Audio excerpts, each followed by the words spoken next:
I want to welcome you to our program at the University of Maryland Center for Literary and Comparative Studies series, Antiracism, Communities and Collaborations.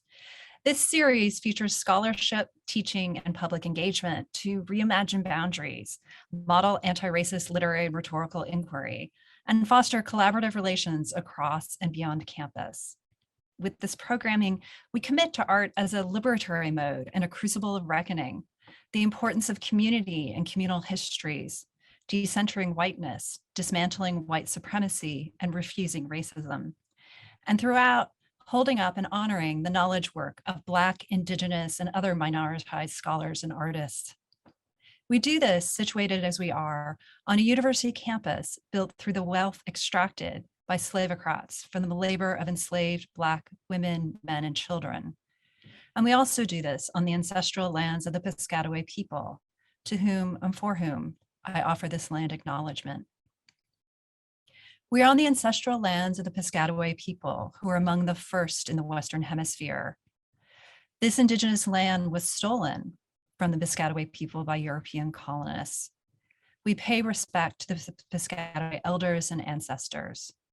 And please join us as we take a moment to recognize and consider the many legacies of violence, displacement, migration, and settlement that bring us here together today. And today, on this day, the final of our series, we are absolutely and utterly delighted to host a colloquy on Professor Julius B Fleming Jr.'s new book, Black Patience, Performance, Civil Rights, and the Unfinished Project of Emancipation, just out from New York University Press. I'll post the link to Professor Fleming's book in the chat, along with more information about this series, including our video archive. Today's colloquy will be moderated by my esteemed and valued colleague, Distinguished University Professor Mary Helen Washington, who will be joined by Professors Soyica, Colbert, Erica Edwards, and Kevin Quashie. Before I turn this over to Professor Washington, I want to express my many thanks to the Director of Research Initiatives, Dr. Karen Nelson, and the GAs at the Center, Danielle Griffin and Shannon Neal. Professor Washington, would you go ahead and unmute yourself and take it over? Thank you. Good afternoon and welcome to everyone. I am Mary Helen Washington, Distinguished University Professor of English here at the University of Maryland, College Park, and the moderator of this book launch for Professor Julius Fleming, whose monograph, Black Patience, Performance, Civil Rights, and the Unfinished Project of Emancipation, was published by New York University Press in March of 2022. We have a distinguished panel of literary historians to launch Julius's new book, and I will introduce each one of them in the order that they will present. They'll take about 5 minutes to make a short presentation, and then they will engage Julius in a conversation about Black patience. Julius B. Fleming, so I'll begin with the author. Julius B. Fleming Jr. is Assistant Professor of English at the University of Maryland, where he specializes in African American literary and cultural production and performance studies. Besides Black Patience being published this year, he's beginning work on a second book that examines contemporary Black art and the new geographies of colonial expansion. Our three distinguished panelists are Kevin Quashie, who teaches Black feminism, queer studies, and aesthetics in the Department of English at Brown University. He is the author or editor of 4 books, most recently, The Sovereignty of Quiet, Beyond Resistance in Black Culture, out from Rutgers University Press in 2012, and Black Aliveness, or A Poetics of Being, Duke University, 2021. Erica R. Edwards is Associate Professor of English at Rutgers University, New Brunswick, where she holds the presidential term chair in African American literature. She is the author of Charisma and the Fictions of Black Leadership. I want to hold up all of these books because they have a sacred place on this desk. Published by University of Minnesota in 2012, and The Other Side of Terror, Black Women and the Culture of U.S. Empire, New York University Press, 2021. She is the co-editor of Keywords for African American Studies, published in 2018 by New York University Press. Soyica Diggs Colbert has published recently Radical Vision, a biography of Lorraine Hansberry, published by Yale University Press, 2021. It was described in the New York Review of Books as a deeply felt and devoted account of the development of an artist's mind.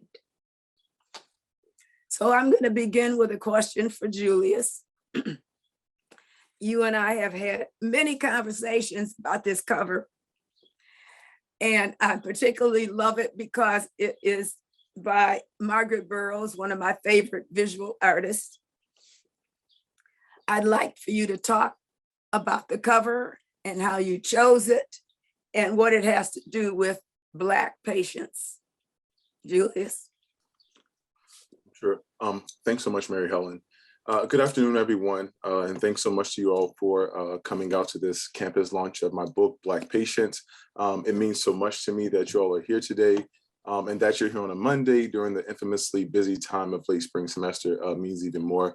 Many thanks to my dear colleague, Tita Chico, for making this happen and just for also being Tita. And thanks to you, Mary Helen, Erica, Kevin, and Soyica for being here and engaging the work. To me, this really is a dream team of interlocutors, so thank you. Mary Helen just asked me, of course, to begin our conversation by talking about how I chose to cover the book. And by extension, I think this kind of requires that I talk about how I arrived at the title Black Patients, which, as Mary Helen said, is a title that we've had many conversations about, but also some very fun and spirited debates that we can talk about later. But the seeds of this project were planted in a graduate seminar that I took at the University of Maryland, at the University of Pennsylvania, with my mentor and dissertation advisor, Thaddeus Davis. And in this seminar, we explored the kind of social, cultural, and political geographies of the long 1950s and the importance of this decade to the making of what would come to be known as the American century.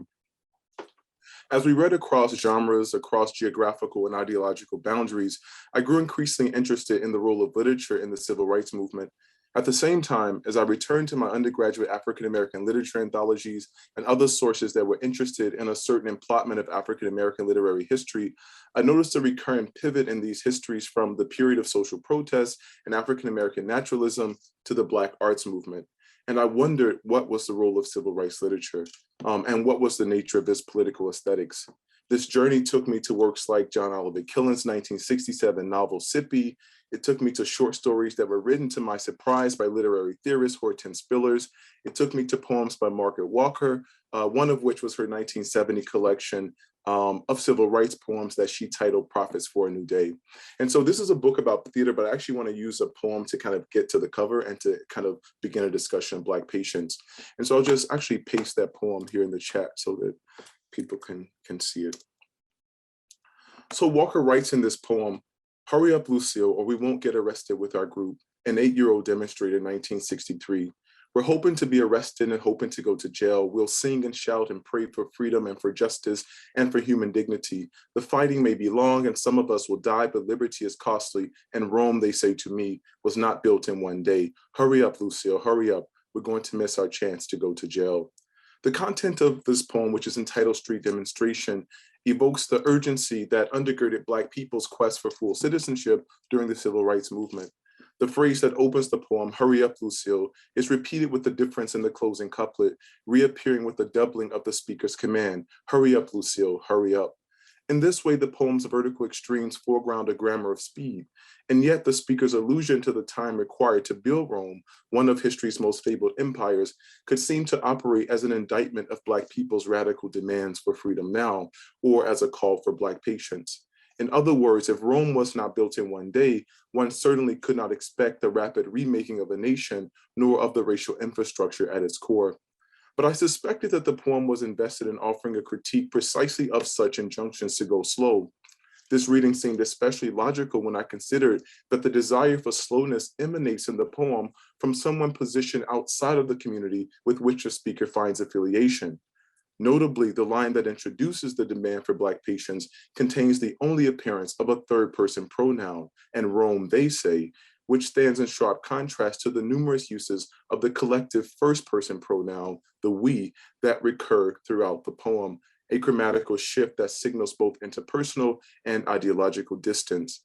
If by chance the length of time required to build Rome functions as an implicit admonishment to go slow, the speaker immediately counters this injunction, this demand for Black patience, with the concluding couplet, "Hurry up, Lucille, hurry up, we're going to miss our chance to go to jail." And I'll note that this poem is followed in the collection by a poem entitled Now. And so this brings me to the cover and to Mary's Helen's question. The cover is of Margaret Burroughs' Linocut entitled Freedom Now. And Margaret Burroughs was a Black poet, visual artist, archivist, and educator who certainly deserves far more of our critical attention. And of course, and I'll just hold it up, and I should mention, I told Mary Helen that I decided on a cover for the book. And so I was at her house and she says, I said, it's going to be Margaret Burroughs, Linocut Freedom Now. And she says, hold on, I'm going to go to the basement. I think I actually have a print. And she comes up from the basement and she has a signed print of the cover of my book. And so it was that moment where I sort of had a kind of divine cosmic confirmation that this should be the title. And so the reason I was so attracted to this Margaret Burroughs, of course, is because you can see civil rights demonstrators with signs that read freedom now, and then another that reads now, right now.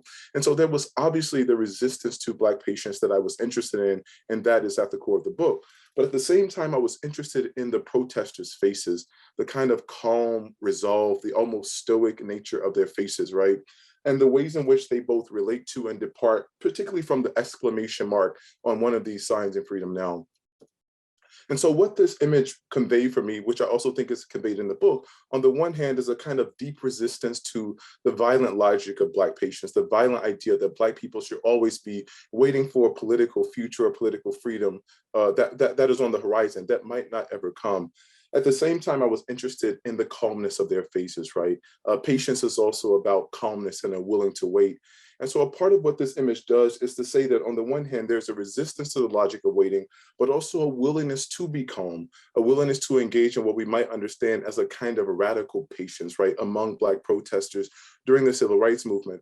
And so in essence, for me, there wasn't much distance between the kind of semiotics of the exclamation mark, the kind of excited nature, the excited utterance of the exclamation mark, right?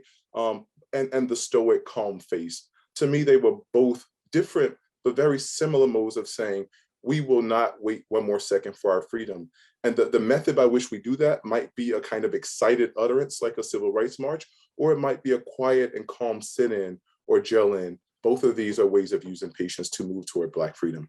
And so that's why the cover was really special to me. And also I really like Burroughs and thinks that she deserves more of our attention. And so I'll stop there and listen to my colleagues and panelists talk about Black patience. Well, Professor Fleming, Julius, first of all, congratulations.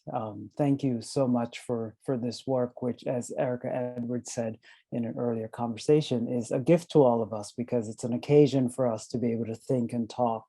Let me just say a couple things about the work as I engaged it.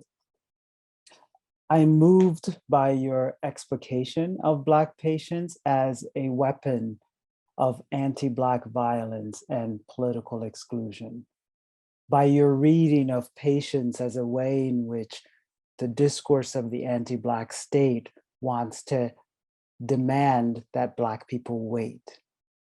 I'm also moved by your reading of patience as a term both of temporality, of time, and also of affect. I think that move is particularly compelling in the work. In this book, you argue for theater's centrality to how we think about the civil rights movement. And indeed, that's a a secondary argument that you spend a lot of time glossing out. Theater offering a different possibility for thinking about time and affect, including the psychic cost or intensity of presenting scenes of Black harm. You have this phrase, the telescopic Black body, where you try to think about the cost of what it is to present scenes of Black harm, to try to move the nation towards the cause of redress. Beautifully, then, you unearth an archive of understudied plays, and for me, the brilliant history of the Free Southern theater, including its capacity to rescript the idea of time and geography in the way in which we think about Mississippi. And all I'm doing here is I'm just gesturing towards a number of the brilliant moves you make in this work. Let me then spend time talking about two especially compelling things that you do. One is the term Afro-Presentism, which I appreciate you using as a way to think about how the past and the future become the normative terrain of how we think about the Black political project. And the second is the exposure of time as a meta term in Black theater. I'll say a bit about both, but let me start with the second one, the idea of time as a meta term. In your readings of time, of the negotiation of time in Black plays, you highlight a meta quality in the work, not only explicitly, as is the case with Alice Childress's Play Within a Play in Trouble in Mind, but also in James Baldwin's Blues for Mr. Charlie and Lorraine Hansberry's A Raisin in the Sun. What I appreciate you doing is a kind of thinking about the double exposure where the play has an internal logic, a scene of internal action where the characters are negotiating ideas, and then also has an external logic where it's either engaging the audience or at the very least engage in a political and ideological discourse about race and anti-Blackness. This double exposure quality is so important to how you read theater's embodied reality where human beings are acting and human beings are watching as well as participating in that acting. And you do this so well in thinking about the lively participation of the Free Southern theater audiences, and especially that iconic moment of Fannie Lou Hamer's interlocution with Beckett's Waiting for Godot. You do this in thinking about the ways in which white audiences and reviewers were being confronted by Black plays that centralize the white psyche and its racist workings. I love then this kind of attention to a double exposure quality in plays and the way in which this double exposure is part of your thinking about how Black patients work. It's not unlike the kind of paradox or doubleness in the reading you gave of the cover image. And then there is the way that you use the interrogation of Black patients, including the ways that Black folks revise or put patience in stillness to counter or non-hegemonic uses. How you use the present temporality of the discourse of Black patients to shift, expand, maybe even challenge the ways that the terms of the past, the terms of racial capitalism and coloniality, the afterlives of slavery, and the terms of the future, something like Afrofuturism, almost crowd out thinking about the present. Afro-Presentism is the term you use. You call it Afro-Presentism. I love that.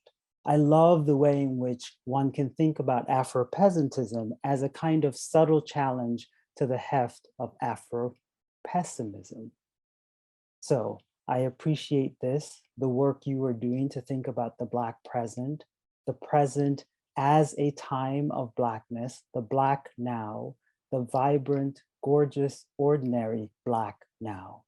I think that's so important, almost a missing piece from our conceptual landscape of thinking about Black thought, Black culture, Black success. I love that you posed this, and I'd love to even ask you more about it. But for today, for right now, all I want to do is say thank you. What a work this is, and what a person you are to have written it. I'm honored to be here with all of you, and I'll just share a few thoughts. There's a beautiful tension that holds together Black patients with astounding theoretical precision and archival attention.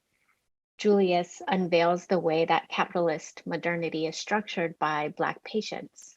Patients here names the ways structural oppression defers Black freedom, the way white supremacy, as Julius says, weaponizes time.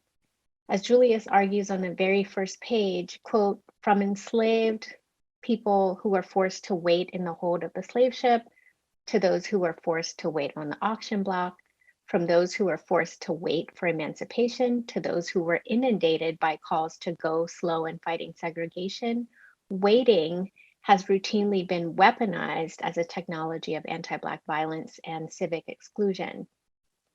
If white supremacy holds Blackness in a cycle of endless deferral, turning virtue into violence, Black activists and artists historically mobilized patients in the interest of a radical transformation. The sit-in, Julius argues, can be understood as one such mobilization of the wait, and at the same time insisted on speeding up the tempo of freedom. Freedom now was, of course, the cry. The tension then between forced waiting and chosen waiting, between being involuntarily frozen in the tableau of anti-Blackness and giving oneself over to a temporal suspension, a radical inhabitation of the stillness that reorganizes time in, say, a sit-in, that propels this book forward and offers us a fresh lens through which to see the classic civil rights period to, as Julius says after Jacqueline Dowd Hall, make civil rights harder. Also, the refusal of the wait, the refusal that's given to us in Black political theater of the 1950s and 60s, or the long 1950s, what would be a lost decade to Black literary history, if not for the incredible work of, say, Mary Helen Washington and the other Blacklists, right? Sets off what Julius calls fugitive affects, rage, laughter, sexual pleasure, which counter the long suffering of Black patients with the dissident practice of speeding up the clock on, I think, more than Black progress, speeding up the clock on the end of the anti-Black world. Julius's readings of fugitive affect in the regional theater of the Deep South, in experimental plays like Baraka's The Toilet and the Baptism, in Alice Childress's Trouble in Mind, in Hansberry's Le Blanc, in the live political theaters of the lunch counter and courtroom and county jail, all of these open up a whole new archive for both civil rights history and Black literary and cultural studies. Throughout, as Julius reads explosive, now, right now style refusals of patience and insurgent stagings of stillness that, as he says, transform the state's compulsory performance of waiting into radical acts of Black patience. Deeply, this all sort of deeply aids our thinking about how Black people be with, how Black people be alongside the temporal arrangements of power, how we, as we might say, hold on and hold out, but also how we give our bodies over to what Dr. King called the fierce urgency of the now. The tension that I'm speaking of is most aptly captured in the brilliant Chapter 2, Black Time, Black Geography, which analyzes the Free Southern Theater, established in Mississippi in 1963 on the campus of Julius's alma mater, Tougaloo College. I'd like to just read one particularly arresting passage so that we can just sort of hear Julius's critical poetics. And I'm going to read from page 117. And this is where Julius is writing about how this theater, which often took over, porches and fields, how the theater allowed the audience to steal time back, right? In a labor economy that overrepresented Black Mississippians in jobs that required long hours and physically exhausting work like sharecropping, time was a valuable resource. Thus, attending a Free Southern Theater performance meant that laundry was deferred, cooking had to wait, managing the garden was delayed. Black Southerners' attendances at these performances were then willful uses of time that challenged a historical aversion to Black people's temporal autonomy. Like the performance of sitting in, the act of sitting on the ground was an agential exercise in waiting, one that creatively repurposed the wait by putting it in the service of Black leisure and radical Black political aesthetics. In this suggestive convergence of dark matter, of dark Southern soil and Black Southern flesh, the subject who sits on the ground rubs up against and revamps the racial histories of time archived in Mississippi's plantation geographies. And I'll stop reading there, but there's so much richness there. I could go on. The theater company's giving the theater over to the ground interrupts, as Julius helps us to see, the metronome of power that marks human progress with the beats of Black suffering and Black laboring and Black dying. So this is a magisterial work that I think stuns readers with its archive, compels theorists with its entry into Black time studies, and engages the student of theater and performance studies with its moving readings of how bodily performance, whether on the stage or at the lunch counter, transubstantiates Black patience and unravels the American narrative of progress that infinitely defers Black freedom while celebrating the achievement of Black civil rights as a natural progression of our values. Julius, thank you for Black Patience, this deeply researched, beautifully written book, aptly named, because I feel confident in saying that this is a book that, whether we've known it or not, we've all been waiting for. Thank you. I just want to echo my colleagues with a sense of gratitude for being able to be a part of this conversation. Just hearing Julius's introductory remarks and Kevin and Erica's responses has filled me with lots of questions around how Julius's brilliant book has us think about civil rights, the civil rights period differently, the geographies of the civil rights movement, certainly how we might understand theater and performance and its locations. And so I encourage all of you, if you have questions as I do, to begin dropping them in the chat or in the Q&A. But for now, I will begin with my prepared remarks. Black Patience, Performance, Civil Rights, and the Refusal to Wait for Freedom considers how Black artists and art responds to demands for action with a politics of presentism. As Fleming details, Black people have been persistently encouraged to wait patiently for political and social change. Black Patience analyzes plays and performances that challenge calls to go slow. The book opens with a recounting of civil rights leader, activist, and spokesperson Fannie Lou Hamer's response and a talkback to a production of Samuel Beckett's Waiting for Godot. Fleming's astute analysis tracks Hamer's refusal to accept the logics of patience depicted in the play. The play, Beckett's play, maps a philosophical orientation emerging from white Western thinkers after and in response to the devastation of World War II, a tradition named absurdism that is often read alongside developments in civil rights era art and activism. Fleming draws the intersection of both artistic movements, the civil rights artists and the absurdists, into a central view as a means to understand the deployment of gradualism as a form of violence that reinforces the absurd logics of anti-Black racism and Black people's forced compliance with them. Black Patience questions how race, gender, and sexuality inform the political rhetoric of the civil rights movement and carefully details artists' response to these governing narratives. The book offers crucial insight to debates about Black political action by locating progress and the ephemerality of the now. Rather than focus on the potential of Afrofuturism or the trauma of the past, Fleming takes seriously the impact of direct action in the present.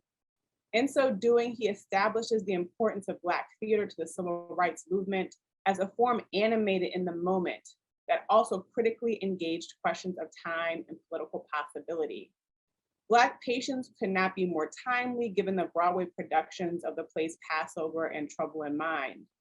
The call to wait for change to come continues to haunt Black politics, and Fleming's book offers useful analysis of how artists have responded with urgency. Black Patients shifts the focus of Black studies from geographies to temporalities to consider how time organizes modernity and specifies Black subjectivity.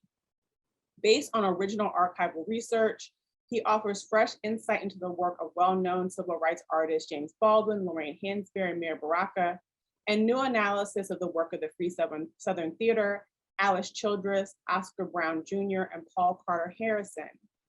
Making the case for how a turn to theater advances conversations about the art and activism of the civil rights movement.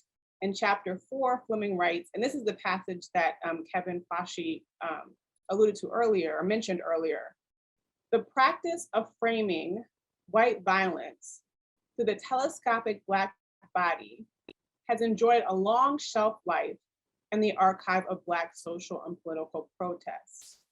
But Alice Childress and Lorraine Hansberry belong to a larger coterie of Black artists and intellectuals who during the civil rights movement began to challenge this extensive trafficking in the telescopic Black body and to call into question its rampant use as a political, intellectual, and aesthetic resource, as a surrogate for white supremacist violence. While as Fleming details what we may call, following Nicole Fleetwood, the iconic images of the civil rights movement, which feature Black people in pain, the Black body mutilated, abused, ripped apart, playwrights redirected looking to the source of the injury in an effort to produce justice rather than sympathy. The effective turn allows for a new understanding of how artists intervene in cultural politics. From traditional and quotidian performances to experimental theater to musicals, Fleming's book takes on a myriad of artistic forms that contribute to how we conceptualize Black theater. Black Patients expands the terrain of Black civil rights performance and theories of Black artistic practices. And I want to end there, but I just want to echo Erica and everyone on the panel in saying what a great pleasure and opportunity it's been to engage with this work. I am quite sure it has already reanimated the work that I'm doing, and I'm sure that everyone who reads it will be equally informed by the new ground that Julius breaks. So congratulations on this great achievement. And again, it's a pleasure to be in conversation.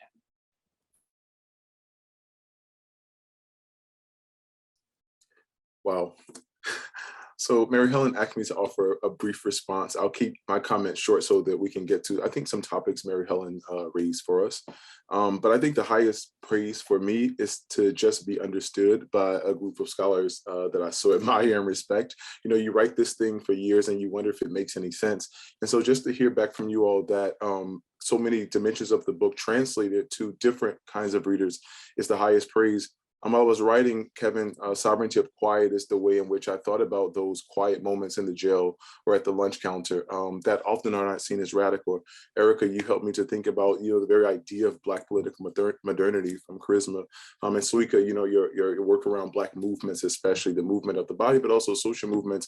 All of these texts were in my mind as I was writing Black Patients, and just to see how you all have kind of recognized how Black Patients is in conversation with those works is so rewarding. Also, I wished I could have use some of the language that you all offer here. For example, Erica, you talk about being suspended versus giving oneself over. You also use the phrase metronome of power. Soyica, the difference between justice versus sympathy in Black social movements. And Kevin, this idea around double exposure, right? Both the kind of script of the play, but also its live performance. And I'll say that one of the most exciting things for me is I was not trained as a performance studies scholar in graduate school. And so when I first started to study theater, I was a very text-based reader. And so what does the script say? And it was, through people like E. Patrick, Soyica, and other folk who study performance that I was pushed and encouraged to pay more attention to the live performances, because there is as much knowledge in those performances as in the script. So that sort of notion of double exposure is something I kind of was trained to look for over time. I think this will be my last comment before we go to some of those topics. What I really wanted to get after in Black Patients is a kind of tendency, I think, in Black studies to overlook forms of radicalism, forms of protest, perhaps forms of resistance that are not loud. And an attempt to write the people who don't engage in loud protests out of certain areas of Black political progress and radicalism. And so I'll say I actually took offense to some long civil rights movement scholarship that would frame Black people in the US South in particular as somehow not sufficiently radical. And I really started to wonder, well, what is not radical about losing job, about risking life, about being bitten by police dogs? Just because you have on a suit and you're a preacher, how does that somehow not make those actions radical? And somehow leftist politics and communism in particular in the North are comparatively more radical. And so a part of what Black Patients is an invitation to meet Black people where they are and to listen to Black people when they actually tell you, this is the nature of my being. And so for me, the archive is hugely important in that regard. And so when I went to places like Chicago, or went to places like Springfield, Illinois, where we have the kind of archive that housed the Century of Negro Progress exhibition records, celebrating 100 years of the Emancipation Proclamation Centennial, of course, Black people were being complicit with the state because they needed the money to fund the exhibition, right? But they also had these ways of pushing back and saying, we're not going to call it a celebration, we're going to call it a commemoration. They were saying we're half free and half slave. So there were these very sometimes subtle ways in which Black people are kind of, one, marking the nature of their ontology as they understand it. And it's certainly not one of slavery, but they're also subtly challenging the infrastructure, the frameworks that have been oppressing them for so long. And so in writing Black Patients, I wanted it to kind of be a call to Black studies to really embrace the archive as a way of knowing Blackness, as a way of knowing Black experience, and not sort of be so fixated on theorizing Blackness as a kind of abstraction, right, that's not rooted in material conditions. So I think I'll stop there and kick it back over to Mary Helen.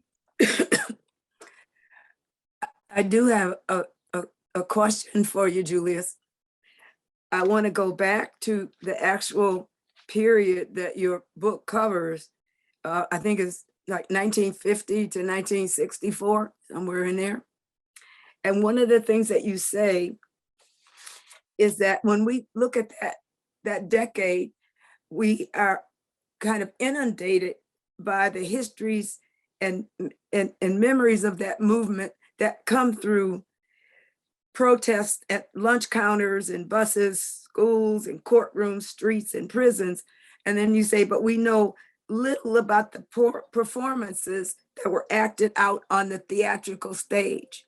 So I'm looking at these two poles. On one hand, we know the performances that we saw on television, and they were, they were important to that movement. But then here are these other performances going on pretty much at the same time that are motivated by those public performances, the theatrical performances. So I wonder if you would talk about the relationship between those two. What does this theatrical stage allow us that's greater than what we see in the kind of television performances? Or at least different from? Yeah, that's a great question. I think, a part of what I wanted to point out is that recent studies of what has come to be known as the cultural front of the civil rights movement have focused on television and photography. And it makes sense considering that, during this phase of technological modernity, the television sort of came into existence in many ways because of the civil rights movement. People had a kind of craving for and a hunger for these images of Black people being attacked by dogs and sprayed by fire hoses. Similar revolutions in photography were also important, and also movement activists, of course, like this because these images could be disseminated to international audiences very quickly and therefore could kind of cultivate some sense of sympathy, right, for movement activists.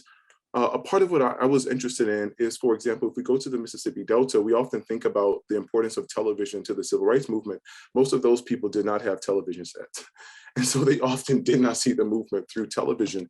And so one question was, well, what were the cultural forms? What were the technologies that were central to their experience of the movement, but also their efforts to kind of shore up and prop up the movement? And one answer, of course, is theater, because theater is relatively inexpensive. For example, the Free Southern Theater never charged admission, and the community could come out to the plays. Of course, theater is also mobile in a particular way, right? You can have a production in Jackson, Mississippi one night, and then you can go to Macomb, Mississippi the next day, and then to Louisville, Mississippi the next day. So theater has a certain kind of, I think, mobility that was also important to the movement.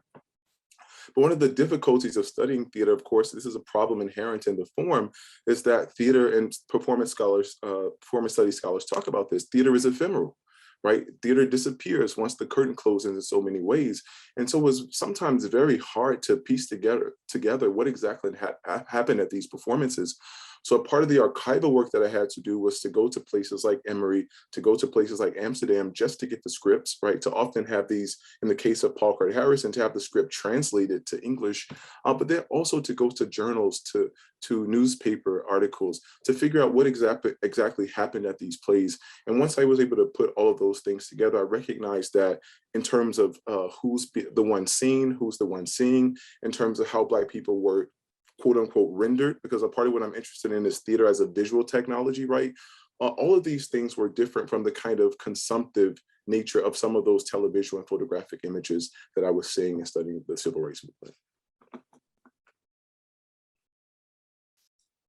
Panelists, please jump in with your questions for Julius.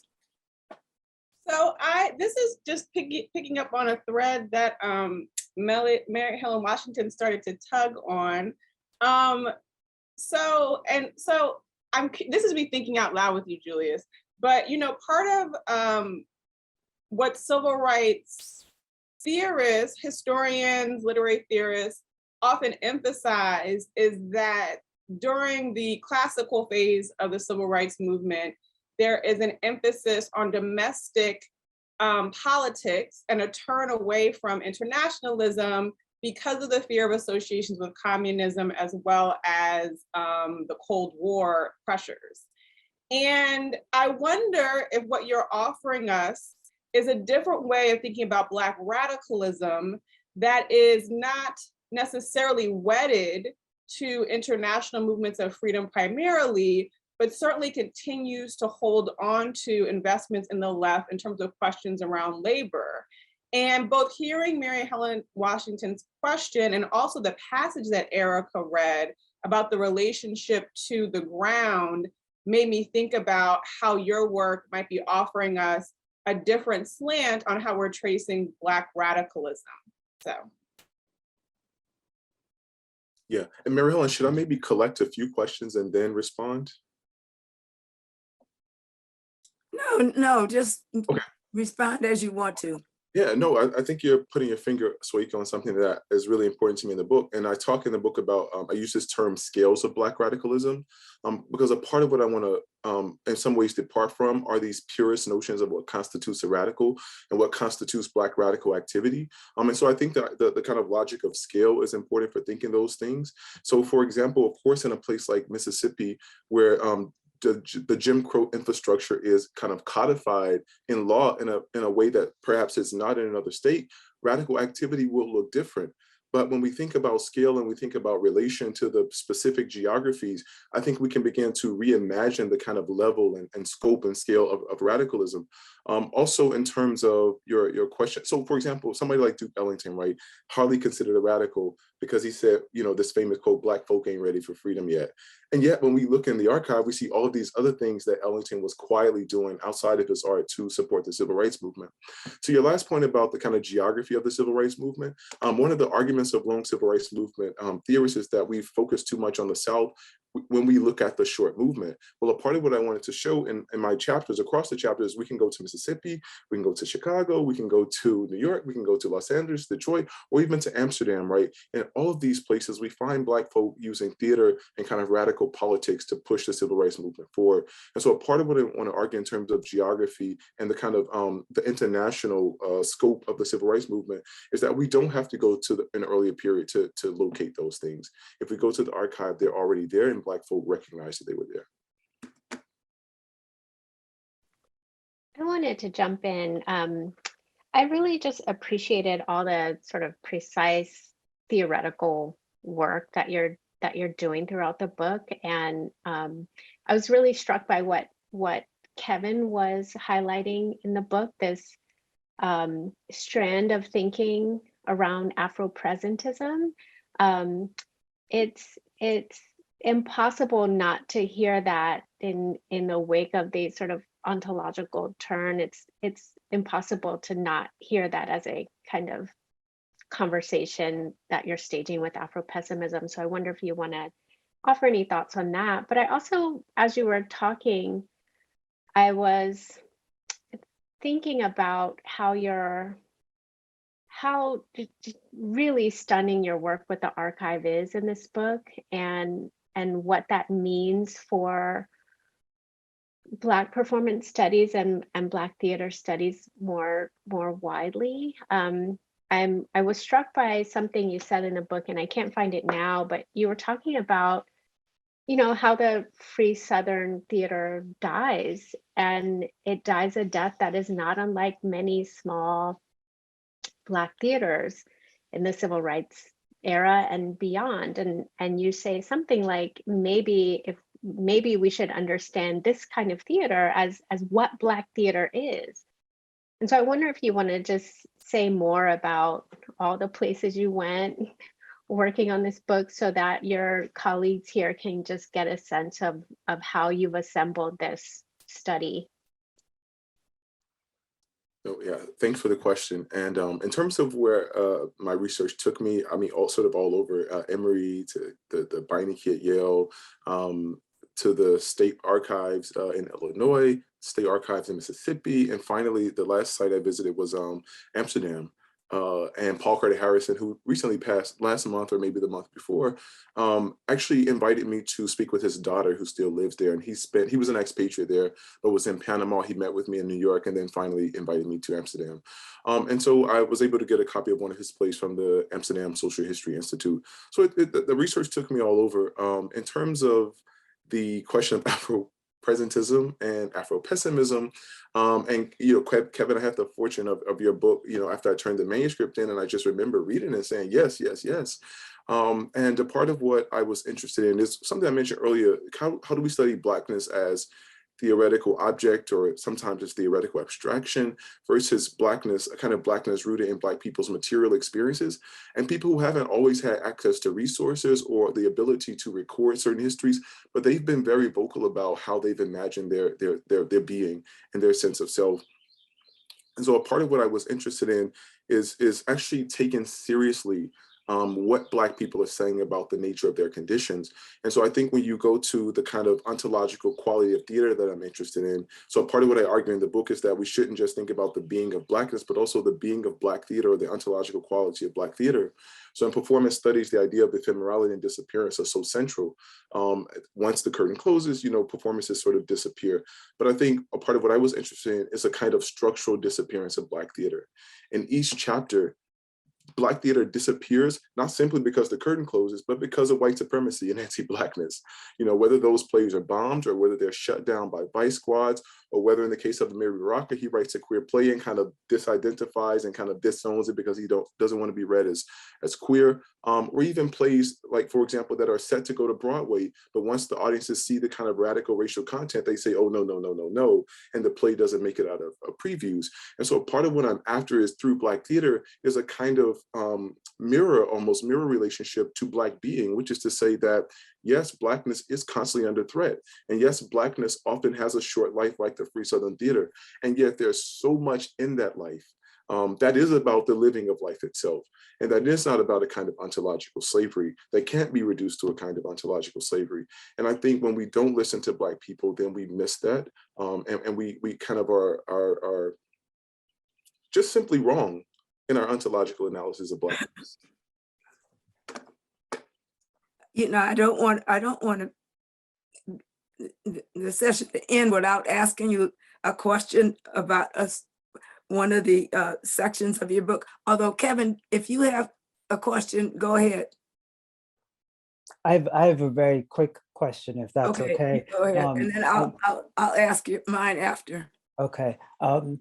Julius, just even in listening to you, your response to Erica's last question is so sublime, right? Because you're trying to hold, this is the thing, one of the things that Erica said that I think is so compelling in the work. You're trying to hold in tension the ontological presence and ontological disappearance that is Black theater.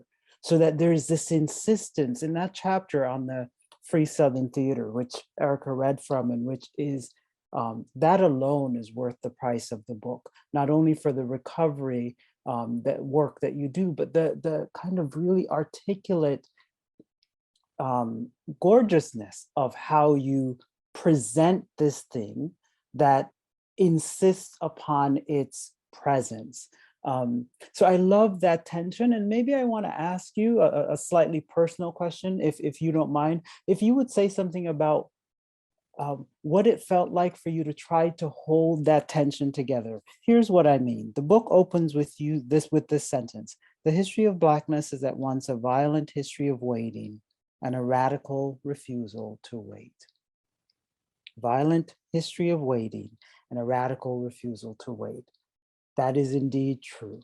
And what is also true in the book is, even throughout the book, you, the writer, the Black figures and characters are also, in their ordinariness, in their quotidianness, in their everydayness, in their embodied presentness, they are also deploying, not even deploying, because deploying makes it seem like a response. They are also enacting waiting as the human waits through their day. That passage Erica read, as they're sitting on the ground and engaged in the theater. And so there's this sustained tension all through the book, which is masterful and I love recovering the word masterful, right, from a dominant logic as a sign of the excellence of an artist doing what an artist is doing.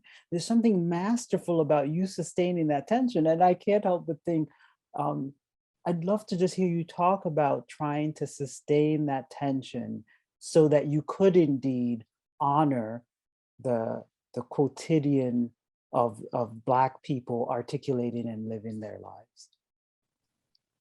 Well, thank you for that, question, Kevin. And I think, use the term personal, so I'll be personal in my response. That tension that you're talking about is just the nature of my life.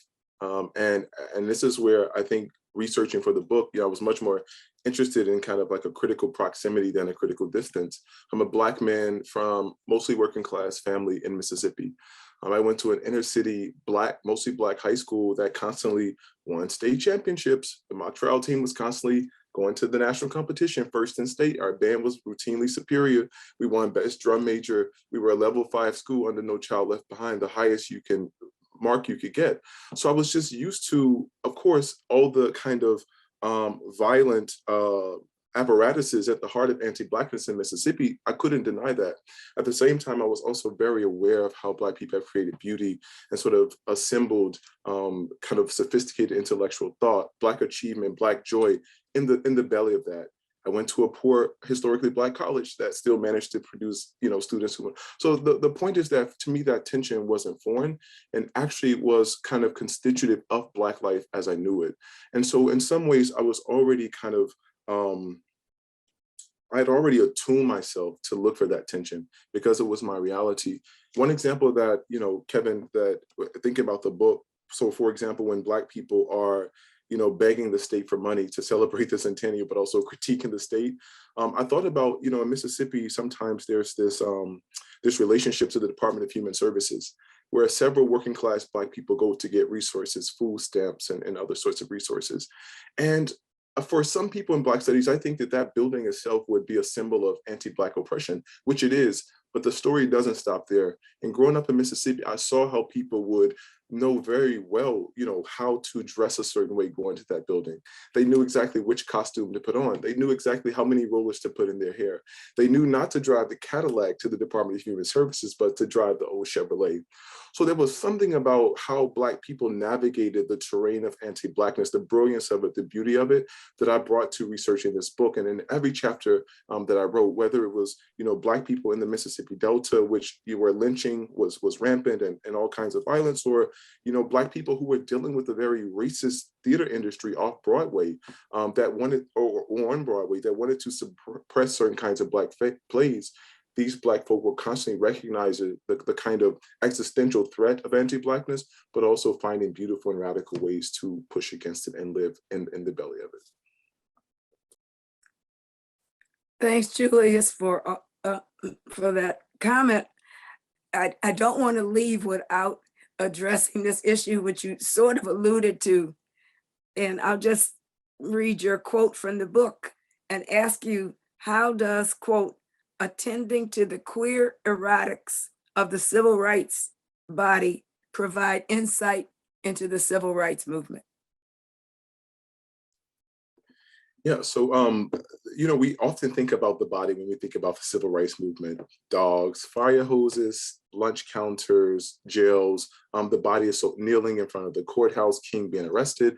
But a part of what turning to theater clarified for me is just how sexual the civil rights movement was.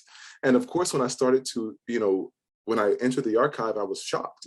I went to civil rights, which is called the cradle of the civil rights movement in Mississippi. I went to Tougaloo College. And there we certainly weren't talking about sex during the civil rights movement. And I started to wonder, well, of course, if these people are in Mississippi, for example, or Alabama or Arkansas in the 1960s, where there aren't kind of movie theaters that they can kind of easily get to or other forms of entertainment, of course, people are going to have sex. And we know, for example, that as a lot of Northern activists traveled from Brown to Mississippi or Yale to Mississippi, there were, for example, glory holes in the partitions of restroom stalls where the activists had sex. And so I was just interested in the kind of like libidinal economy of the civil rights movement, another kind of engagement with the body, one that was represented in the theater of that period. And so I was actually quite happy to see that people like Emerita wrote about kind of queer sexuality during the movement, or people like Paul Carter Harrison wrote about these issues and the kind of queer nature of it. So I was just, on the one hand, glad that archivally it was represented, but also a part of what I discovered is just how much queer sexuality became a tool of oppression for those who were intent upon quelling the civil rights movement. And so at one point, one of the civil rights activists from Mississippi says, they used to accuse us of being communists. Now they just engage in practices of what he calls queer baiting, right? Just say they're queer, and that way it can kind of function as a kind of moral attack against the movement and therefore destabilize the movement. So it's both queerness as this kind of, engagement among Black activists, Black artists, that was about pleasure, but also queerness as a kind of form of attack that went at the heart of the civil rights movement. The last thing I'll say in terms of Afro-Presentism, back to Erica's point and Kevin's point about Afro-Presentism, Jose Munoz, whose work I really love and have benefited from and built on, calls the present a quagmire and a prison house. And a part of what studying queerness during the civil rights movement and the kind of nowness of queerness, which is to say that, like Black freedom, queerness might not have a particular kind of future, but that moment happened, right? And so we can't look at the present as an uninspiring here and now. We can't look at it as a prison house or a quagmire for Black people. Like the demand for freedom now, while they're marching down the street, I think that moment of queer relationality, of consummating a queer relationship is as important, even if it doesn't persist into the future, because we know Black people's futures have historically been police denied across time and space. I think we're just about out of time. Tita, is that true? So I just want to offer a praise song to you, Julius, for not only for the book, but for this wonderful way in which you talk about this work and make it so alive and so important and really so sacred to our history. I also want to thank you panelists for your glorious comments that were just, I was riveted to each one of them. and to the very respectful engagement that you have with Julius's book, which certainly deserves it. Thank you all. Thank you, Tita.